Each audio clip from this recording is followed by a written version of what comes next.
8:18. Colombia se va a apoyar en la Comisión de Relaciones Exteriores y organismos multilaterales ante lo que han considerado amenazas de Donald Trump contra el presidente Gustavo Petro. Además, espera que Venezuela decida su futuro antes de reconocer a Delcy Rodríguez. Caterina Ávila.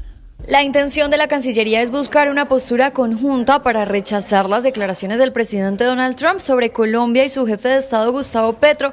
A esta comisión son convocados excancilleres, expresidentes y la Comisión de Relaciones Internacionales del Congreso. Habla la ministra Rosa Villavicencio. La Comisión de Relaciones Exteriores va a ser citada, tiene su procedimiento y la citaremos en estos días. Hemos realizado pues diferentes acciones, como ha sido solicitar la reunión del Consejo de Seguridad y mantener vivo el debate y la deliberación. El embajador de Colombia en Estados Unidos, Daniel García Peña, envió además una nota de protesta al secretario de Estado, Marco Rubio, por las declaraciones del presidente Donald Trump sobre Gustavo Petro, que el gobierno considera ofensivas e irrespetuosas. En el mensaje se enfatiza que Colombia exige respeto y rechaza enérgicamente cualquier acción que viole la soberanía.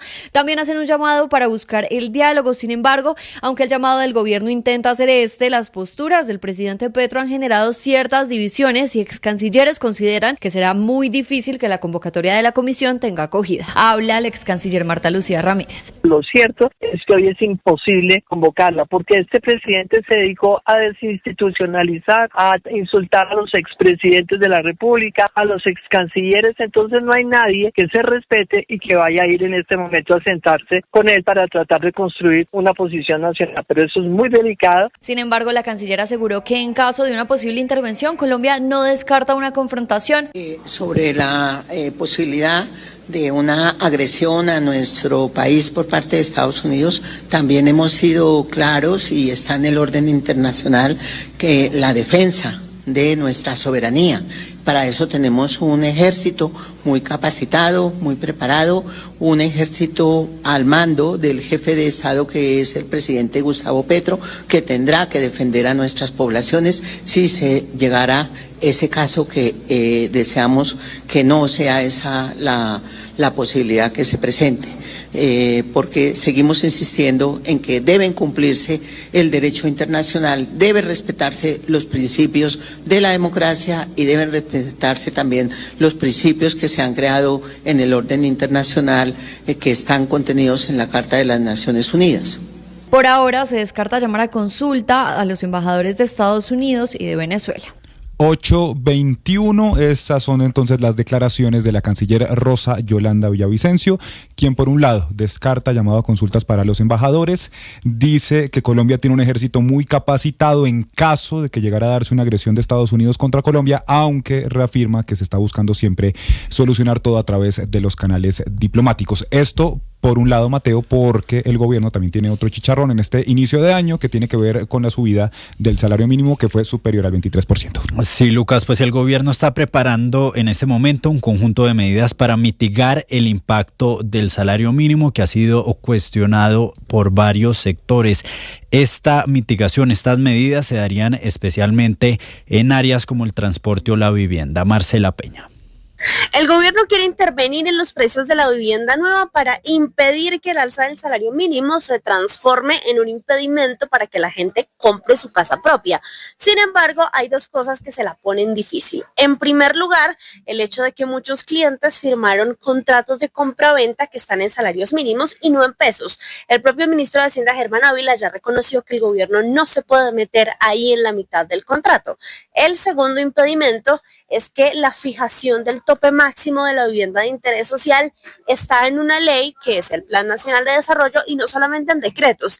En leyes también están, por ejemplo, los subsidios de vivienda que están en salarios mínimos. No solamente les estoy hablando del subsidio que entrega el Ministerio de Vivienda, sino también del subsidio que entregan las cajas de compensación.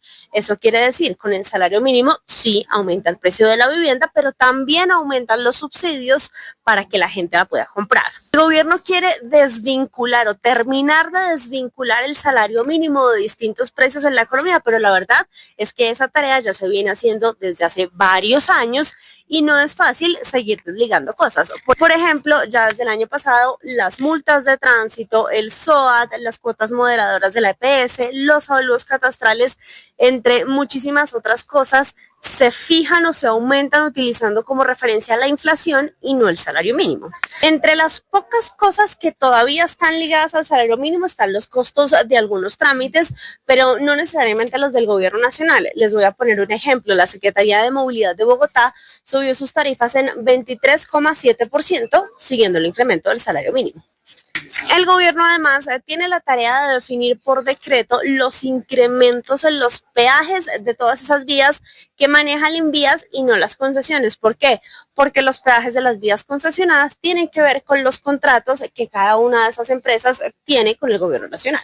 Puede que haya algunas cosas que estén fijadas en leyes y no en decretos, pero de todas maneras el presidente Petro tiene superpoderes hasta finales de enero, porque todavía estamos en emergencia económica y el presidente puede firmar decretos con fuerza de ley. 8:24, ya fueron identificados los cabecillas de la estructura Rodrigo Cadete de las disidencias de las FARC, señalada de ordenar y ejecutar el ataque armado contra la policía en Cartagena del Chairá, esto en el departamento del Caquetá. Felipe García. La policía señaló a la estructura Rodrigo Cadete de las disidencias de las FARC como la responsable del ataque armado en el que fueron asesinados 2 policías en el municipio de Cartagena del Chairá, en Caquetá. Según información de inteligencia, la acción criminal habría sido ordenada por Juan Agudelo Salazar, alias Urías, uno de los cabecillas más peligrosos de la región, con control en al menos 2 comisiones armadas que sumarían más de 60 hombres armados. El ataque ocurrió cuando los uniformados atendían un llamado de la comunidad en un establecimiento comercial, donde fueron sorprendidos por hombres armados que abrieron fuego de manera coordinada. La emboscada dejó 2 policías muertos y varios heridos, entre ellos 2 uniformados y otro civil. Tras la acción, los responsables huyeron del lugar. Las autoridades calificaron el hecho como una acción planificada de una de las estructuras más violentas que operan en Caquetá. Desplegaron operativos en la zona y anunciaron una recompensa de hasta 100 millones de pesos por información que permita ubicar y capturar a los responsables. Gracias, Felipe. Y la situación del sistema de salud vuelve a generar alarma en el país. Miles de pacientes denuncian retrasos, trabas y falta de respuesta en la entrega de medicamentos, un problema que golpea directamente a quienes dependen de tratamientos continuos. Las quejas se concentran en una de las EPS con mayor número de afiliados, donde la crisis no solo persiste, sino que parece agravarse. Laura Olarte.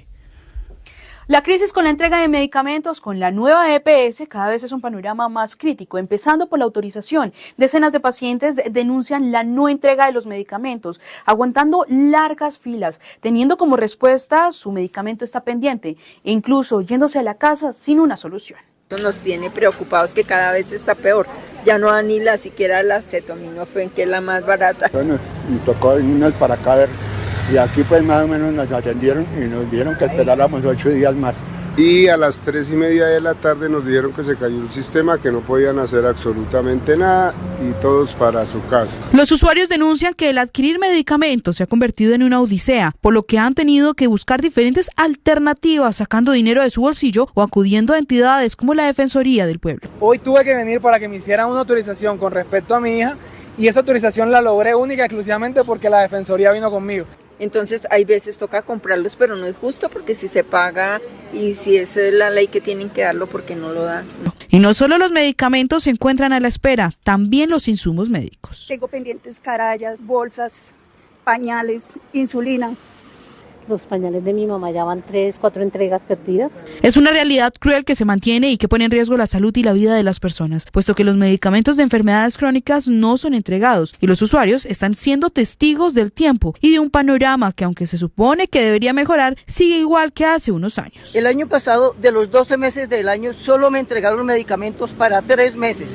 El resto del tiempo las enfermedades avanzan y lo pueden llevar a uno a la muerte. Desde el 30 de diciembre, cuando Nueva EPS anunció la resignación de gestores farmacéuticos en todo el país, más de 1.642.000 afiliados en 11 departamentos siguen enfrentando dificultades para acceder a sus medicamentos. La medida fue tomada como una estrategia de contingencia tras la terminación del contrato con Colsubsidio, una medida que con las múltiples denuncias no ha logrado resolver esta problemática. Y es que recordemos que esta EPS tuvo que ser intervenida en abril del año 2024. Justamente sus causas están relacionadas con esta problemática. No puedo reclamar, tomar medicamento, me da infarto. Que yo el miedo que me da es que me toca anticoagulante. Si mi hija no toma los medicamentos, lo que va a pasar es que su hígado, el hígado que yo le doné para salvarle la vida, va a empezar a rechazar su cuerpo. Este panorama se volvió un diario vivir. Los ciudadanos denunciaron que en repetidas ocasiones deben volver a las sedes de la nueva EPS a autorizar medicamentos, pero obtienen una respuesta y es volver en una semana.